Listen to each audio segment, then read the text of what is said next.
Hello everyone and welcome back to another video from Wake&Tech. In this video, I'm going to show you how to download the eToro application on your Android device. So let's get started right away. First of all, open up the iOS App Store or the Google Play Store depending on your device. Once you open it up, tap on the search box and then type in eToro and start your search. Now once you find the eToro application from the search results, tap on it and you will see the install button.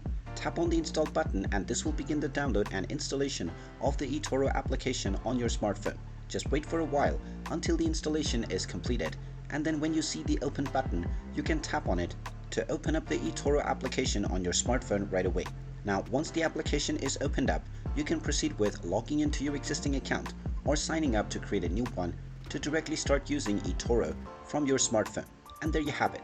That is how easy it is to download and install the eToro application on your smartphone. If you find this video helpful, make sure you hit that like button and subscribe to our channel if you haven't done so already. Also ring that notification bell to never miss another update from us. Thank you for watching and I will see you again in the next video.